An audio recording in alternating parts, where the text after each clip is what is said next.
अब इस सवाल में जैसा कि दिया हुआ है साइन 18 अंश बटे कॉस 72 अंश। दूसरा सवाल दिया हुआ है tan 26 अंश अपॉन कॉट 64 अंश। तीसरा सवाल दिया हुआ है कॉस 48 अंश माइनस 60 साइन 42 अंश। चौथा सवाल दिया हुआ है कॉसेक 31 अंश माइनस सेक 59 अंश। अब इसमें इनका मान निकालना है। फर्स्ट वाले का भी मान निकालना है, सेकंड वाले भी मान निकालना है, थर्ड फोर्थ इनको हल करके मान निकालना है क्या आएगा ना। चलिए अब हम लोग देखते हैं इसका क्या मान आएगा, सॉल्व करते हैं। पहला सवाल दे रखा है हमारा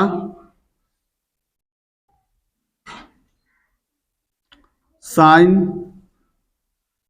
18 अंश अपॉन कॉस 72 अंश। अब इसके लिए हमको एक फार्मूला मालूम होना चाहिए जो होता है हमारा, देखा होगा साइन 90 अंश माइनस ए, इसका हो जाता है कॉस ए। यदि अगर कॉस 90 अंश माइनस ए दिया हो तो इसका हो जाता है साइन ए। 90 अंश में अगर हम जितने भी मान तोड़ते हैं वो हमारे चेंज हो जाते हैं। इसके लिए एक डायग्राम मालूम होना चाहिए जो दिया होता है। ये पहला कोण हमारा ये 90 अंश का होता है, दूसरा कोण 180 अंश का होता है, और फिर ये पूरा 180 हो गया, और यहाँ से ए बी सी डी, ए से अगर हम राउंड लेना चालू करेंगे, अगर हम सी पे आते हैं तो 180 होता है अंश हमारा। अगर ए से राउंड लेकर के अगर हम डी पे आते हैं तो ये 270 अंश का होता है, और अगर ए से राउंड ले करके पूरा ए पर ही जाते हैं तो ये हमारा 360 अंश होता है। ये 90 अंश वाले सब बदलते हैं, चेंज हो जाते हैं। 180 अंश के नहीं बदलते, 270 बदल जाते हैं, 360 नहीं बदलते हैं। इसके लिए हमको सारी ज्ञात करनी होती है। चलिए खैर, हमारे जो सूत्रों का भी इस्तेमाल जो होगा इनमें बस इन्हीं सूत्रों पे आधारित होगा, चेंज वाला। अब पहला सवाल हमारा दे रखा है साइन 18 अंश बटे कॉस 72 अंश। अब इसको देखेंगे, इसको हम चेंज कर सकते हैं। साइन वाले को साइन ऐसा चेंज करिए कि घटाने पर 18 ही अंश बचे, तो 90 अंश में से 72 अंश घटाएंगे तो हमारा 18 ही अंश बचेगा। नीचे लिखा हुआ है कॉस 72 अंश। अब साइन 90 अंश माइनस 72 अंश, ये फार्मूले में दिया होता है। देखिए इसको हम लिखते हैं कॉस, ये हो जाएगा कॉस 72 अंश अपॉन कॉस 72 अंश। अब कॉस 72 अंश ऊपर और नीचे कट जाएगा, ये आएगा 1, इसका मान आया हमारा 1। ये हो गया साइन 18 अंश अपॉन कॉस 72 अंश का मान आएगा 1। ये हमारा हो गया, एक सवाल सॉल्व हो गया। अब हम देखते हैं दूसरे नंबर का सवाल। दूसरे नंबर का सवाल दे रखा है हमको tan 26 अंश अपॉन कॉट 64 अंश।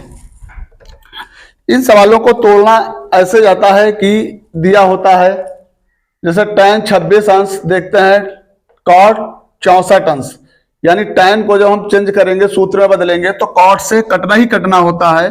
तो अब हम इसका फिर फॉर्मूला बदल देंगे, tan 90 माइनस 64 अंश, नीचे हो गया आपका कॉट 64 अंश।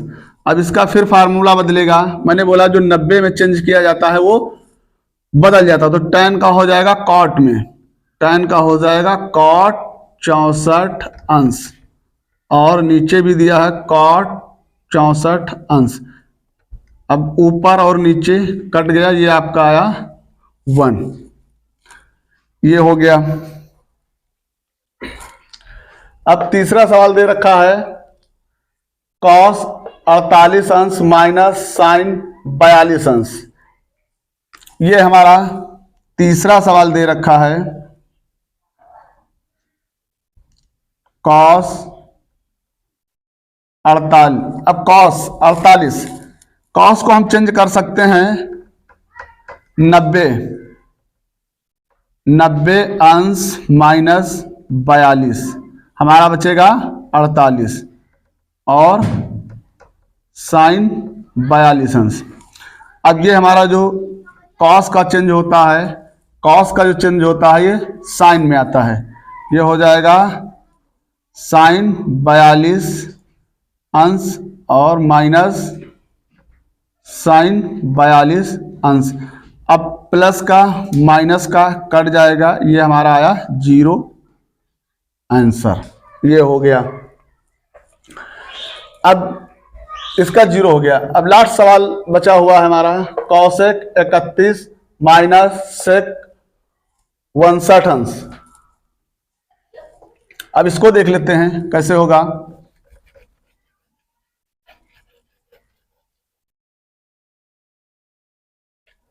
जैसा कि दे रखा हुआ है चौथा सवाल,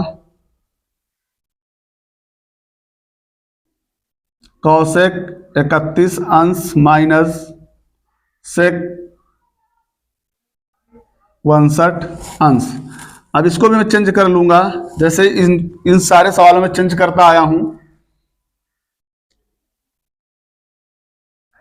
cosec 90 माइनस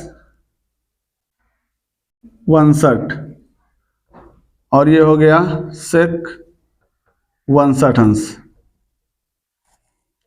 अब cosec का sec में चेंज होता है, ये हो जाएगा sec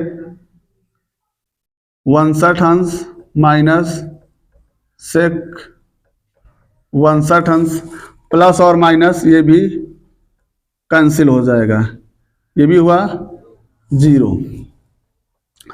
अब देखा कि जैसा कि सारे सवालों को चेंज किया गया, इन सवालों को हल करने से पहले आप सभी लोगों को ये फार्मूले को ज्ञात होना बहुत ही जरूरी है। इस बिना फार्मूले के ये सवाल नहीं सॉल्व हो सकते हैं। अब जैसे इस फार्मूले को ज्ञात करने के लिए मैंने बताया कि ये डायग्राम मालूम होना बहुत जरूरी होता है। अगले वीडियो में मैं इस डायग्राम के बारे में क्लास लूंगा।